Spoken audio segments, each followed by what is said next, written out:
The bulls of the zodiac sign. Taurus is fixed earth.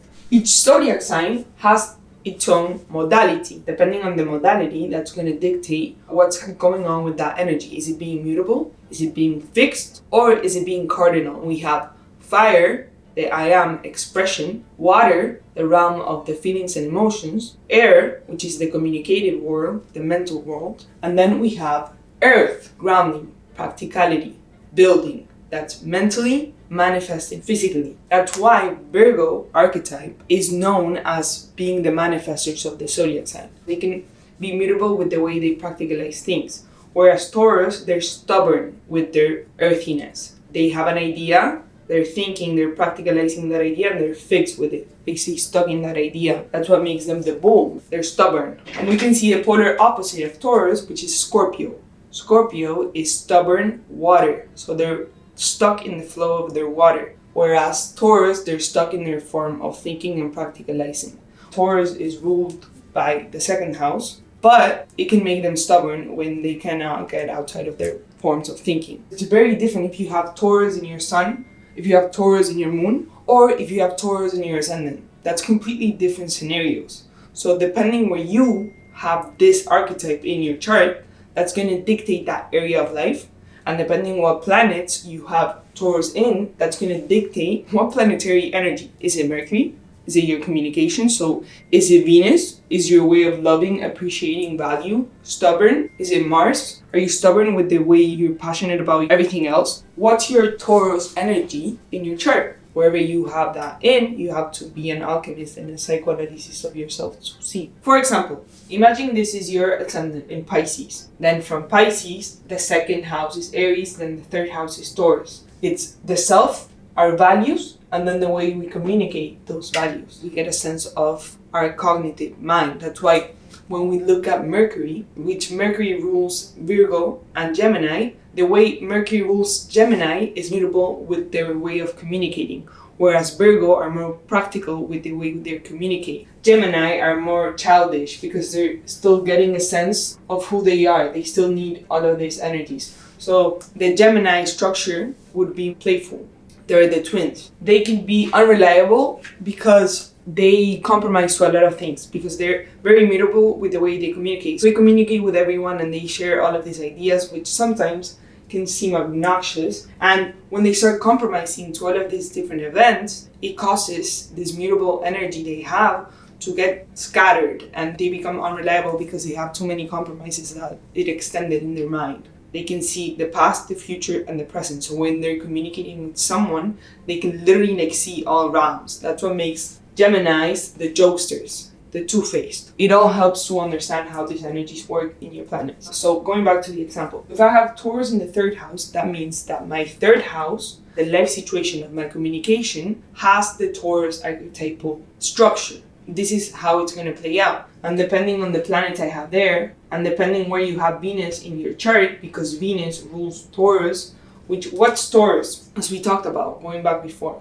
Taurus is fixed earth, so they value practicality. That's what makes them different from the Libra. Libra, they value communication. They're both ruled by Venus, but again, it's different the way they ruled each other, as you see with Virgo and Gemini, which are both ruled by the same planet. But the energies are different because of the modality. So if I have Taurus in the third house, that means that the archetypal of Taurus is placed upon in the way you communicate. So yeah, this is a basic understanding of the influence and the energy of the chart and how you can start to play with this. For instance, if you have Venus here, then that means that Venus is going to be influencing that life situation. Also, Gemini is close things, like short distance things, whereas Sagittarius, which is the opposite sign, Sag is the far out there things, it's wisdom. They don't need to be like analyzing all of these details. They can just come to their own broad conclusion. Then Venus in the third house, it would mean that you love, appreciate, and value everything that deals with communication,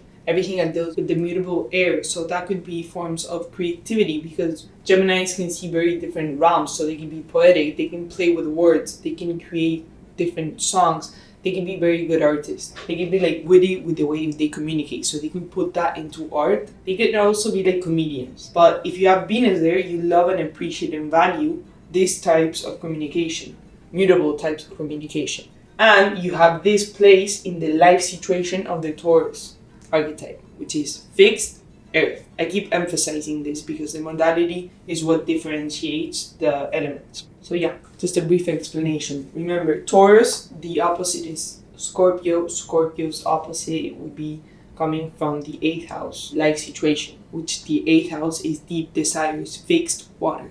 So Taurus, the bull. Go tame the bull, because the bull, when we look at the brain, it's the cerebellum, right? It's everything that's here, that's encoded. So the bull is stubborn. So that's our emotional weight. It's everything we value, but it's in a fixed emotional weight. So when we look at the cerebellum and it connects the spinal cord, we can literally see manifested our body. When we're stuck in an emotion, our body is taking control over us. We see externally our body being greater than our mind. You are the placebo. So when your body becomes greater than your mind, you're being controlled by your body. It's being manifested externally. The bull in your brain, the cerebellum, and then the cerebrum would be Aries, would be the go-getter, would be the creative Brahma.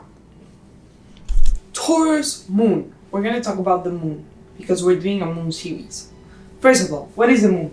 4.5 billion years ago, the collision of the rocks that formed Earth made the moon, which the moon now orbits Earth.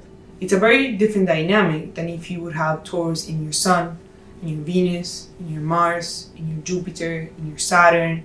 So remember, it's first astronomy, and then we apply it to astrology to practicalize astrology and understand the basics of it and how it plays out psychologically. We have to understand the dynamics of the moon. Is ruled by Cancer, but the moon is exalted in Taurus because Taurus is the fixated form of emotionally foundating Venus. Taurus is ruled by Venus, but it's exalted in the moon. They have that emotional currency because they have that beauty within them because they're ruled by Venus. Venus is the one that's cueing the moon, but Taurus is the value that it's practical. It's not like Libra. Libra is also ruled by Venus, but it's a very different dynamic because Libra is the cardinal air, so they're initiating a sense of communicating about what they're valuing. They're initiating a partnership, whereas Taurus are fixating whatever they value. If they're stuck in an emotion, which is their polarity, Scorpio, the fixed water, then they can fixate that in Earth, which makes them chaotic and have all of this tendency to use their body for sensual pleasures, or Tauruses can manifest their emotions because they can fixate them. That's what makes them the manifestors here on Earth. That's their dark side when they ground their moon and they're in a dark space. That's their polar opposite, Scorpio, the fixated version of the emotion.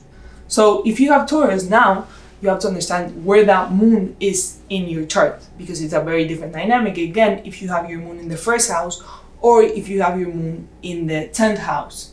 In the first house, you feel comfortable being yourself. So other people perceive that of you. That's something other people see. They see your moon of Bat because that's a sense of self, the first house.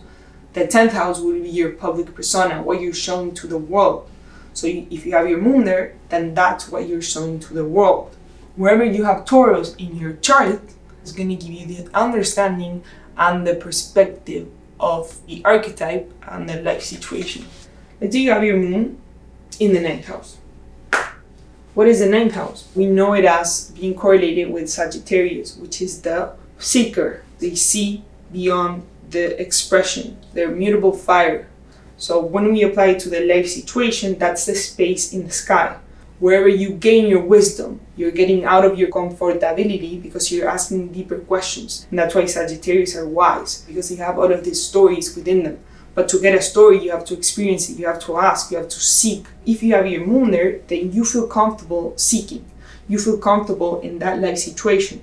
Whenever you're applying your wisdom, your practicality, but in a Taurinian lens, so if you have the moon in the 9th house, then that means that you have to ground your emotions in the space of the life situation of the 9th house. So whenever you feel aroused, emotionally chaotic, you have this energy in motion, go and learn something, seek for different experiences. So this is just an example because the moon then can be associated and correlated with so many different things, fun things, and I'm going to get deep into it. But let's say your moon is conjunct Pluto. Ooh, that's a very different dynamic again. So it adds lens. Pluto is the complete opposite of the Taurus archetype because it's correlated with being the co-ruler of Scorpio, the fixed water. If you have that conjunction of the moon and Pluto in the 9th house, then that means that you go through a lot of transformations and your emotions are involved there. You learn through those transformations. You're placing a lot of energy with your emotions, so you're manifesting a lot of experiences, but you go through a lot of transformations because you have Pluto there, which makes you uniquely wise and transformative. So yeah.